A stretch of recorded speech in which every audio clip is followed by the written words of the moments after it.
किस हद तक करना है, ये सोचने वाली बात है। शिल्पी पड़ोसी शिखा के घर पर है। आय हाय, कितना ठंडा ड्राइंग रूम है तुम लोगों का। मैं तो यहीं दरी बिछाकर लेट रही हूँ। बच्चे स्कूल से आ जाए फिर ही जाऊंगी अपने घर। हाँ हाँ शिल्पी, क्यों नहीं, आराम करो। सब ठीक तो है ना? तुम लोगों के घर का एसी नहीं चल रहा है क्या? अरे नहीं चल रहा है, बस घर में अकेले मन नहीं लगता। बच्चे नहीं है ना, और ये तो गए हैं ऑफिस। खैर, ये शिल्पी का काम था, जहां से जितना बच जाए बचा लेती महीने के अंतिम दिन।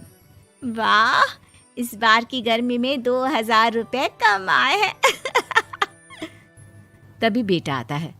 माँ मेरे पेट में दर्द हो रहा है, ये पीठ पे देखो ना, छोटे छोटे दाने भी हो गए।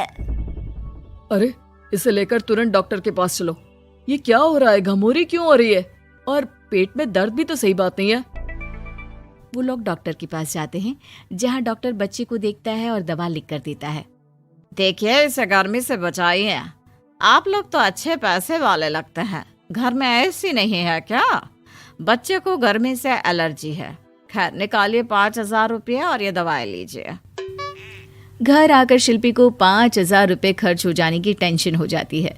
वो सोचने लगती है कि जो पैसे डॉक्टर के क्लिनिक में लग गए, उससे कैसे वापस रिकवर किया जाए। फाइनली, चलो जरा बाजार में जाकर कुछ सब्जियां खरीद कर आती हूँ, राशन भी खत्म हो रहा है। भैया, ये चावल कैसे किलो है? मैडम, ये 40 रुपए, ये 50 और ये 70 वाला।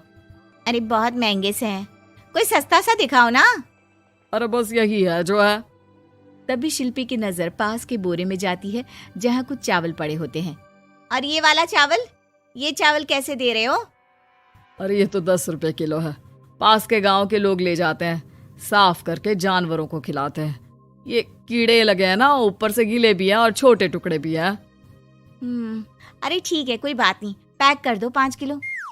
दुकानदार करता भी क्या, लाख समझाने पर भी जब शिल्पी नहीं मानी तो उसने वही चावल पैक कर दिया। ओहो, चावल तो सच्ची बहुत खराब है, लेकिन कोई बात नहीं, मैं इनको ठीक कर देती हूँ। शाम को पति घर आता है। अरे ये कैसे चावल है यार, गले के नीचे ही नहीं उतर रहा है, और पता नहीं क्यों खट्टे भी लग रहा है। वो ना चावल थोड़े सस्ते वाले हैं, वैसे सबने खाया, किसी ने कुछ नहीं कहा। आपको ही पता नहीं सब क्यों खराब लगता है। पति कुछ नहीं कहता, वो भी खा पीकर सो जाता है। लेकिन अचानक, हे भगवान, पेट में दर्द हो रहा है। शिल्पी, क्या हो रहा है? मुझे डॉक्टर के पास जाना होगा। पति फिर उसी डॉक्टर के पास जा पहुंचता है। लगता है आप लोगों ने एसी चलाना शुरू नहीं किया। खैर, आइए टेस्ट करते हैं। फिलहाल तो 10,000 देकर आप भर्ती हो जाइए। पति अस्पताल में भर्ती हो जाता है और उसके सारे टेस्ट होते हैं। 3-4 दिन अस्पताल में रहने के बाद जब पति घर आता है तो वो शिल्पी पर जोर से चिल्लाता है।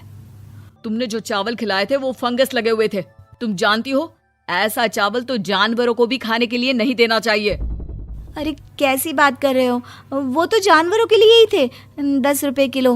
वाह शिल्पी वाह, 10 रुपए बचाने के चक्कर में 10,000 लगवा दिए। अरे डॉक्टरों को पैसा देने से अच्छा है कि खुद अच्छा खाओ। एक दिन शिल्पी सब्जी लेने जाती है। अरे ये टमाटर कैसे दिए?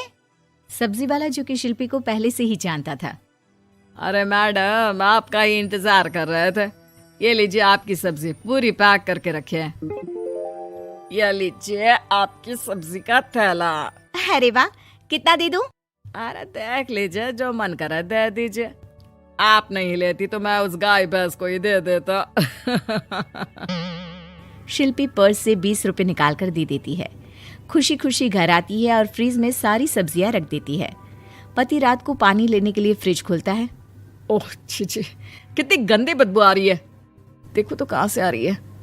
वो जैसे ही सब्जियों का पैनल खोलता है और सब्जियां बाहर निकालता है। शिल्पी, ये कैसी सब्जी है? खराब हो रही है, लगता है काफी दिनों से पड़ी है। फेंको इसे। ओ भगवान, ये कैसे खराब हो सकती है? मैं तो आज ही लेकर आई हूँ। जरूर तुमने पैसे बचाने के लिए सस्ते दामों में खरीदी होगी, है ना? आपको कैसे पता? अरे अच्छे से जानता हूँ तुम्हें। आज के बाद घर के खाने पीने का सामान तुम नहीं लाओगी। अब क्या था, बेचारी शिल्पी को समझ में ही नहीं आता कि वो कहाँ से कैसे पैसे बचाएगी। फिर एक दिन, शिल्पी, वो मेरे ऑफिस के कलीग है ना, उसके घर पार्टी है, हम लोगों को भी बुलाया है, साथ चलेंगे। लेकिन मेरे पास तो कोई साड़ी है ही नहीं। अरे तो जाकर ले आओ ना, बाजार कौन सा दूर है।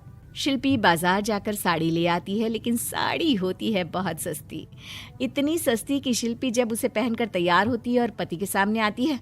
अरे यार, तैयार क्यों नहीं हो रही हो? जानती हो ना समय पर पहुंचना है, जल्दी जाओ, चेंज करके आओ।